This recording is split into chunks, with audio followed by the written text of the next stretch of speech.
choice. Have we managed to get stuff?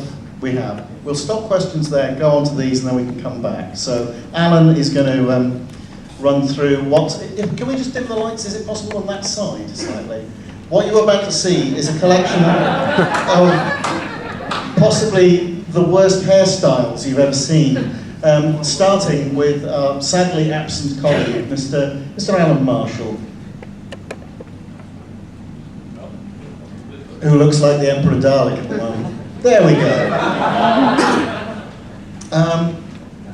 We are now Series 3, and this is the construction of the very first Starbug. So we're in the workshop at the BBC at 250 Western Avenue. Alan had come up with this idea for a new spacecraft, originally called the White Midget. This is quite well documented. However, having designed this sort of spherical bug-like thing, it was Rob and Doug who christened it the Starbug and changed it from being white to being green, which I think was definitely an improvement on it. And one of many Starbugs built over the next few years. I think between us, the various members of the effects crew, I think there's about a dozen of these that have been built over the years that tend to last little more than one season before they've been crashed, set fire to, or blown up. We just step on, please, Alan. This was, again, Series 3, and what you're looking at here is the launch corridor that you see Starbug fly down.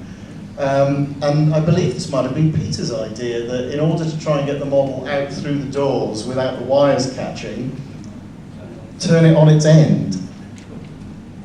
I'm always trying to find ways of filming that defy gravity, so the audience don't really know what's going on. And the best way of getting Starbug to fly down an extended corridor without overhead wires and come out through a door was to invert the set completely and drop it physically towards the camera. So we're at the bottom of the shot, it's not set up there yet, but we had a camera pointing straight up. So when you see it on screen, it just looks like you're looking into the corridor. And it required a fairly hefty Peter Ragg to actually stand right on top of there and lower Starbug, the small scale Starbug, on a wire towards the camera. And it sort of worked. It just gives you the idea of the amount of work that goes on to just create that one shot of Starbug coming out of the doors. You can see all the construction around it to support it. And also you've got Peter Ragg right at the top there on that board standing to drop through. Yeah, so Peter underneath it. I was sitting with the camera and there was 17 stone of effects designer 20 feet above me, hanging onto a rope.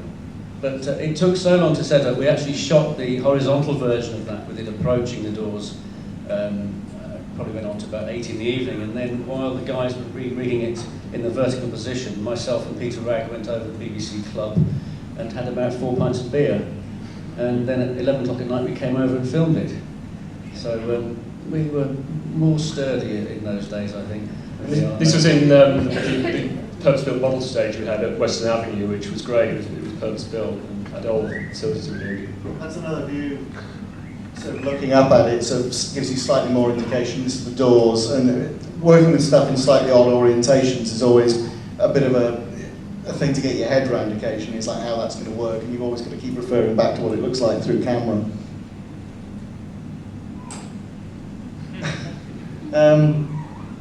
Polymorph, but the exploding polymorph, which Nick, you were up in Manchester with this, weren't you? Yes, this was out in the scene dock in Manchester.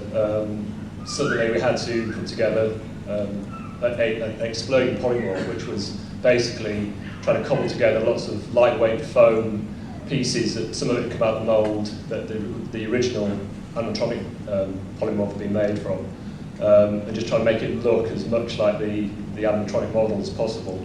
And I think we put an air mortar underneath it to try and blow it all apart, but as I say, it was done very, very quickly. I don't think it was that totally successful, but it's the sort of timescales we work to, especially in a studio where everything's got to be, well, effect shots have been trying to cram in the same time as all the main acting scenes.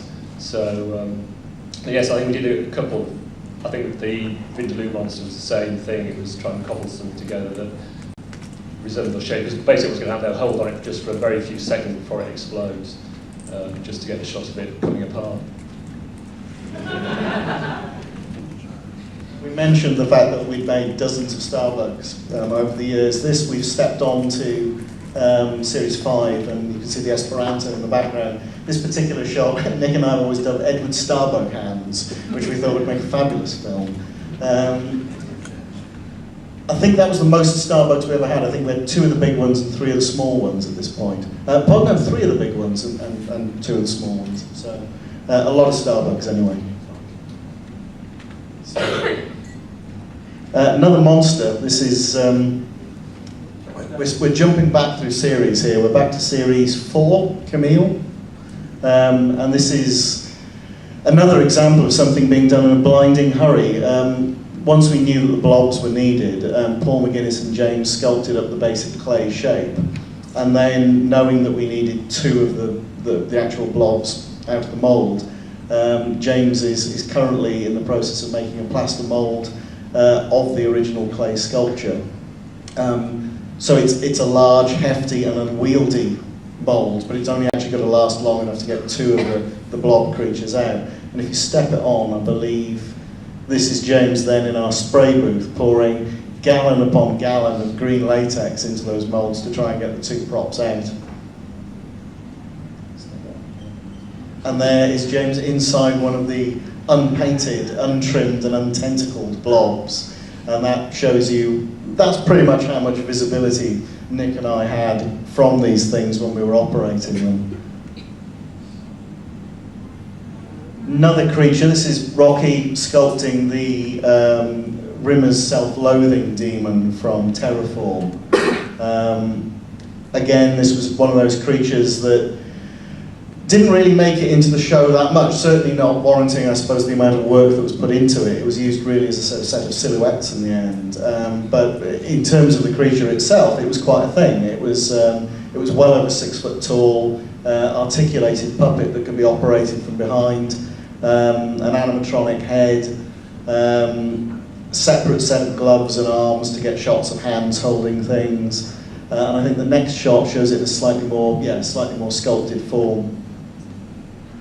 So I think I remember making some walking legs, so we just took the leg sections and put an armature in springs, so 2 legs, just walk into shots, so it's all done very, the shots were broken up to just like the hands, the legs, the tail. A bit like Alien, I suppose, to show little bits of it at a time. I was just making the Legion space station, which I can't remember how long it took to make. It was probably about 3 weeks, but in between we were having to go into